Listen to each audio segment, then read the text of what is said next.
Game!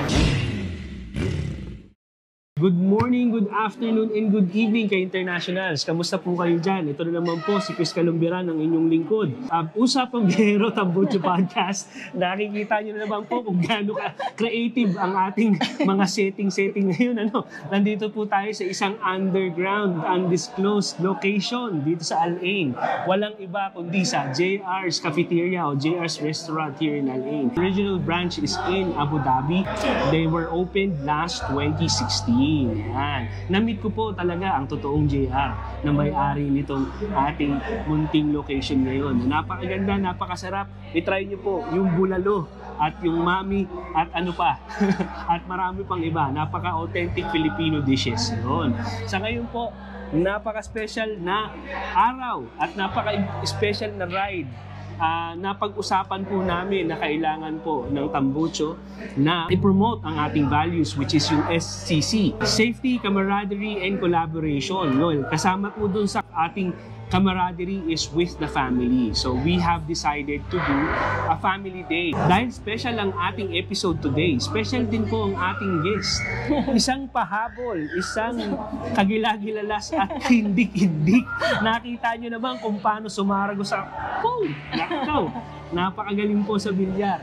Hindi ko pa siya nakakalaban sa bilyar pero mukhang kahindik-hindik at kagilagilalas ang kanyang gilas sa pagsargo. No? Walang iba kundi si Lynn LB Vera. Handshake? Yes. Yes! Kamusta? Kamusta? Wow! Nairaos din ang intro. Kamusta, B? Ito, Lynn ba? Lynn po. Gusto ko tawaging LB. B. Anyway, Lynn. Lynn lang po. Lynn lang talaga pangalan ko. Antipid. Matipid. Yes.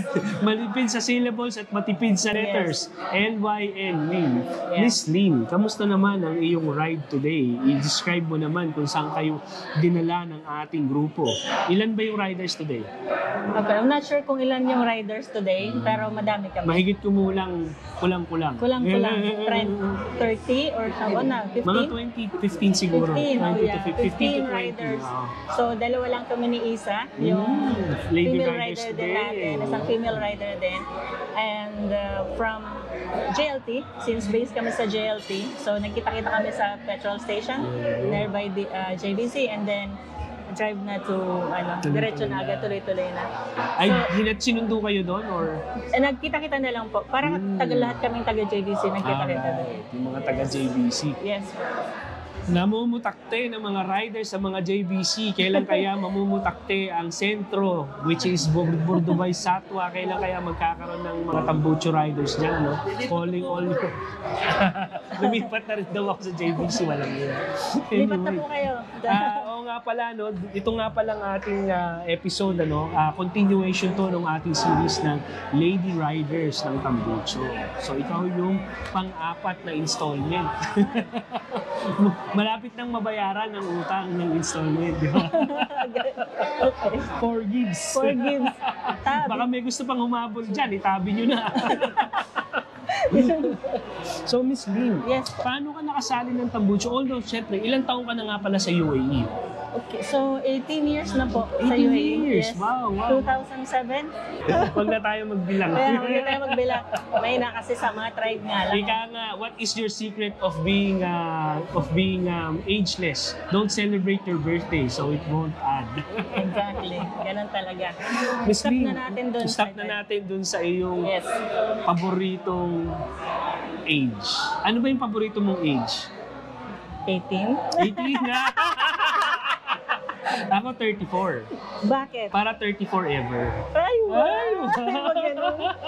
Ako 18. Parang virgin. Sige na nga! 18 years old with 34 years experience. Oh, wow. Sige na nga. So, paano ka naman nakasali sa tambucho?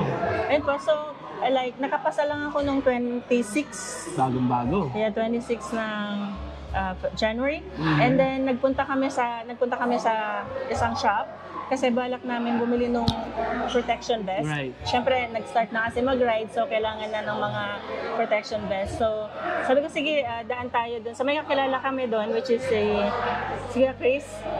Then, sabi niya, uy, madam, nakapasa ka na pala. So, sabi niya, introduce kita doon sa kakilala ko, si Jam.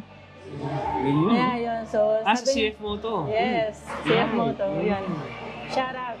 Shout out to Mr. Chris. Chris, shout out. Ayun, so, minessage ako ni kinaumagahan. I mean, not kinaumagahan, the same day. Minessage na ako. And then, sabi ko, sige, magjo-join ako. As in, dire-diretso. Lahat na yun, usap-usap. Then, introduce din si Press, si Kuya Ray. And then, the next day, sabi nila, may opening. Yung Italian brand. yung inauguration. No? Inauguration. So, sige, sabi ko, sige. Then, na-met ko na din si Isa doon, yung isa sa mga female riders natin. Kasi yun, as in sunod-sunod na, bilis lang. Parang hindi pa nga yata 1 week, diretso lang. I was supposed to attend the opening. Although I got stuck, syempre, alam mo naman, marami tayong responsibilidad sa buhay. Kakagaling lang namin ng ride nung umaga noon. So, syempre, family, editing, habol ng episode, and yun nga, which is a very good news na nakasali ka. Yes. I welcome you personally. Thank you so much. You're Thank most you. welcome. Welcome ka dito. Feel free.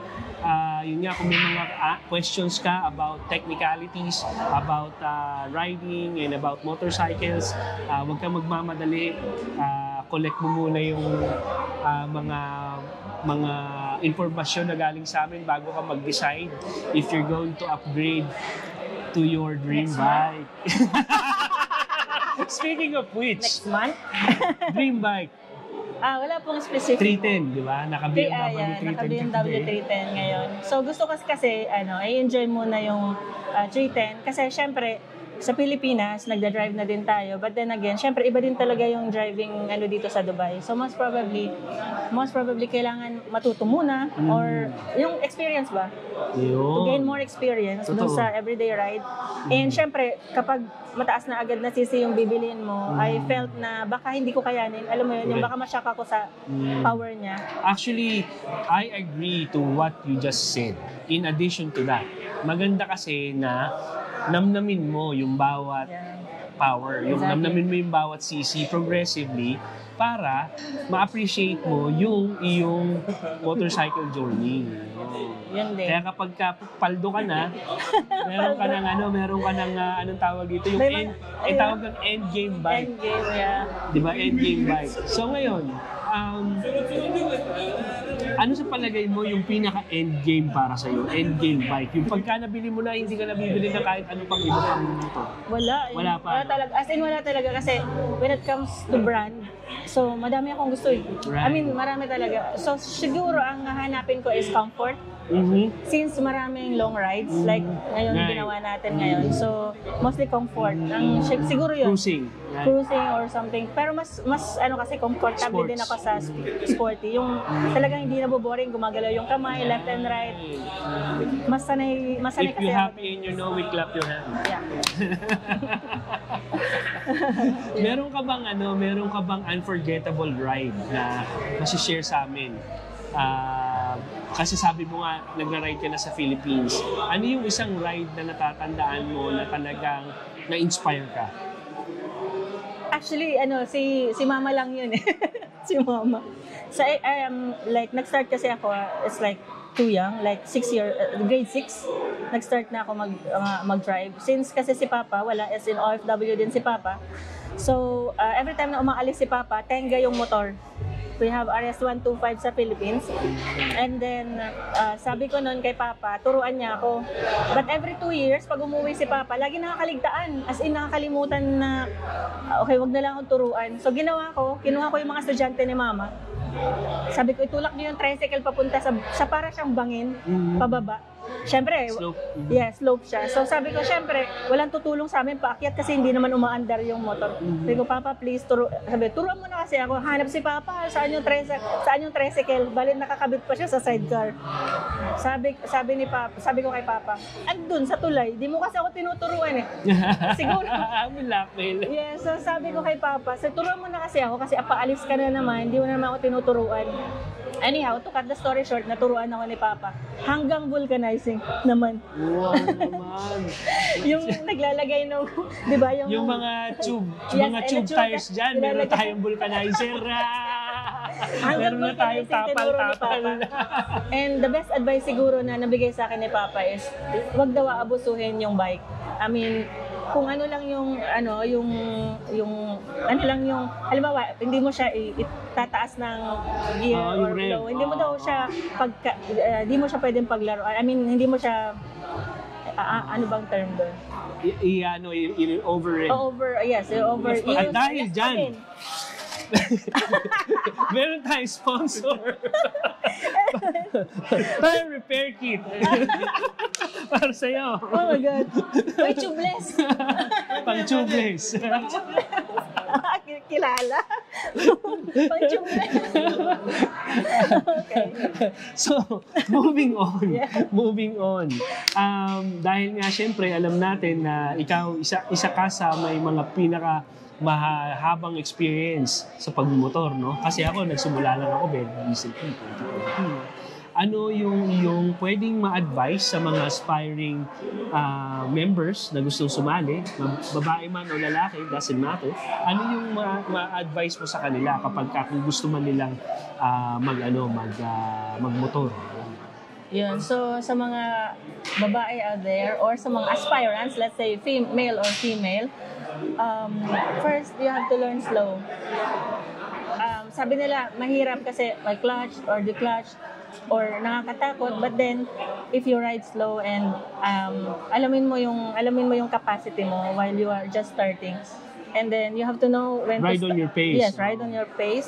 And when it comes to riding naman kasi, it is not actually the who's the fastest, kung sino yung unang nakarating sa destination. It's just, yung process ng pag-ride mo, are you riding safe? You have to know when to pull back or when to push through kapag nasa daan ka. So, importante talaga yung safety.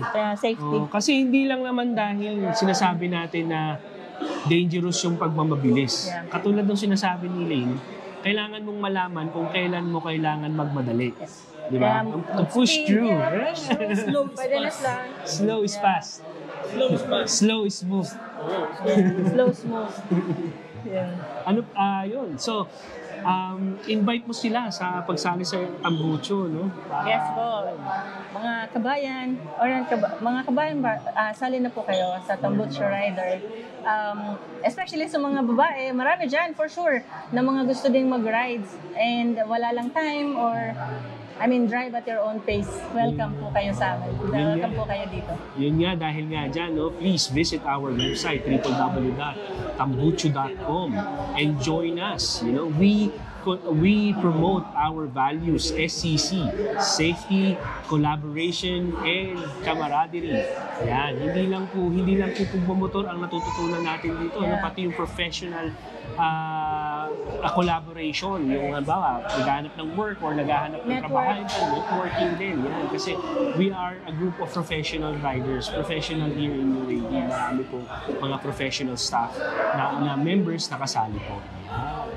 So please, any final words? Shout out to your hubby and shout out to my 4 kids. Hi, Kuya Bibs, Jana, Julian, Atlas, and syempre, Daddy. This is it. Pansit. This is it, Pansit, Daddy, Atlas. Si Daddy, si Atlas. No, sorry. Atlas, yung pang-fourth namin na baby. Homer. Kasi last day, Atlas. Oo nga, no. Atlas pala. Hello, Atlas. Joke lang. And Jojo or Homer. Siya yung aking habibi. Si Mr. Jojo. Mr. Habibi. Ang back ride. Ayun, Very good. O yun, hanggang sa muli. Ito na naman po, isang kagilagilalas at kahindik-hindik. Tambucho episode. Yun, this is Chris Calumbiran and Lynn Veras. Vera nagsasabi na, Ride United and Roar Together! Yun po, hanggang sa muli. God bless and ride safe. Ride Cheers. safe. Thank you.